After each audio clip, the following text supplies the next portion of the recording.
Imagine the most brutal winter imaginable, where the cold seeps into your bones and the wind howls like a relentless beast. The air itself is a weapon, a freezing force that can turn breath into ice. It's a freezing blade that slices through layers of clothing, leaving you vulnerable to the elements. This is Siberia, a land where survival is a daily victory, where every step is a struggle against nature's fury.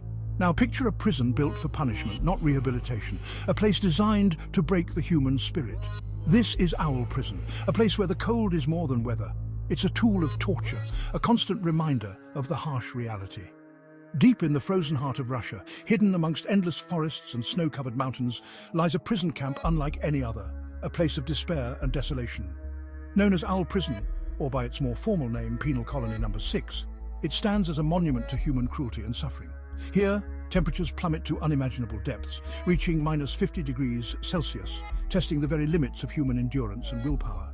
The journey to Owl Prison is a journey into the abyss, a descent into a frozen nightmare. Days turn into nights as prisoners are transported in cramped, unheated train cars, the chilling wind whistling through cracks in the metal, offering no respite. Each gust of wind is a reminder of the unforgiving environment that awaits them, a frozen hell where hope struggles to survive and every breath is a battle. For those condemned to Owl Prison, the journey is often a one-way trip, a final destination in a land of perpetual winter. Many never leave this frozen wasteland alive, their bodies broken by the relentless cold, their spirits crushed by the despair that permeates every inch of the prison camp, a place where hope is a distant memory. This is a place where survival is a constant battle, a testament to the resilience of the human spirit in the face of unimaginable suffering, a true Siberian nightmare.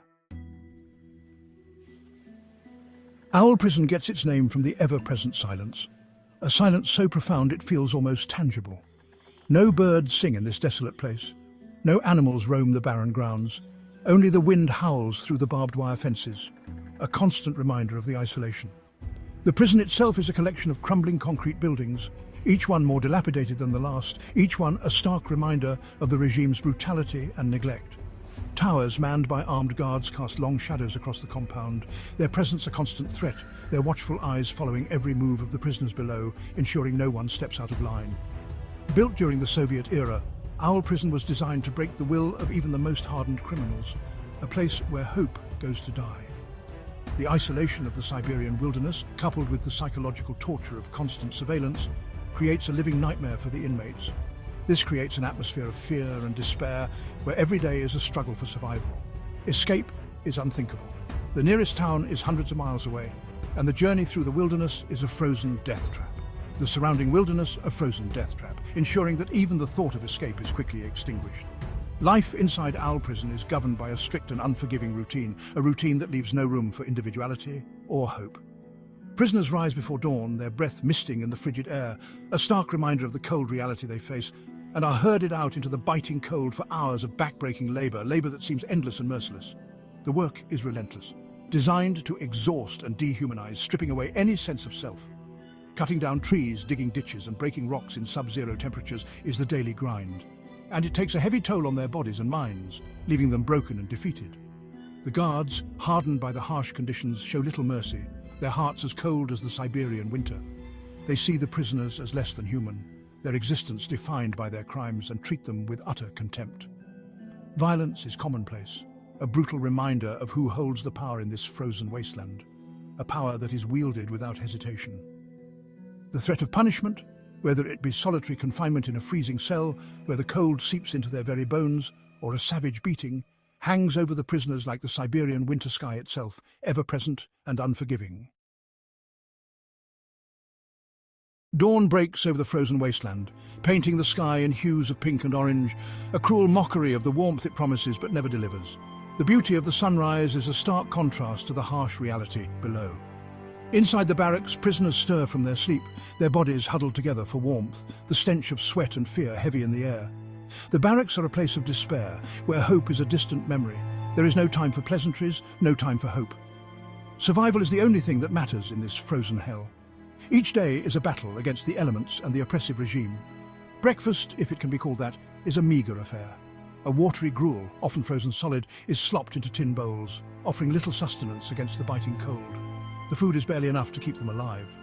Hunger is a constant companion, gnawing at their insides, a reminder of the deprivation they endure day after day. Work details are announced, the guards barking out orders in harsh tones. Prisoners, their bodies already aching from the previous day's labor, shuffle into line, their faces etched with resignation. The weight of their suffering is visible in their eyes.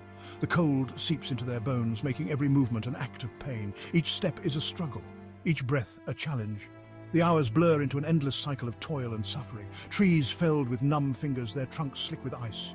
The work is grueling, the conditions unforgiving. Ditches dug into the frozen earth, the ground as hard as iron. Every task is a test of endurance, and always the watchful eyes of the guards, ever vigilant for any sign of weakness, any hint of rebellion.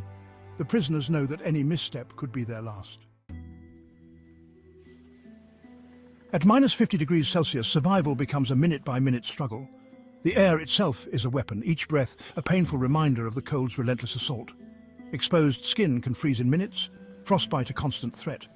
The cold seeps into everything, into the very marrow of their bones. It slows their thoughts, numbs their senses, makes even the simplest tasks feel insurmountable. Their bodies shiver uncontrollably, trying in vain to generate heat. But it's never enough. Hypothermia is a constant danger, its symptoms insidious and swift. Confusion sets in, followed by slurred speech and a loss of coordination. As the body's core temperature drops, vital organs begin to shut down. Death, when it comes, is often merciful, a release from the relentless suffering. The prisoners develop coping mechanisms, desperate measures to stave off the cold. They layer their meager clothing, stuffing newspapers and rags inside for insulation. They huddle together for warmth, sharing body heat, clinging to each other for dear life. But even these efforts sometimes prove futile against the Siberian winter's brutal onslaught.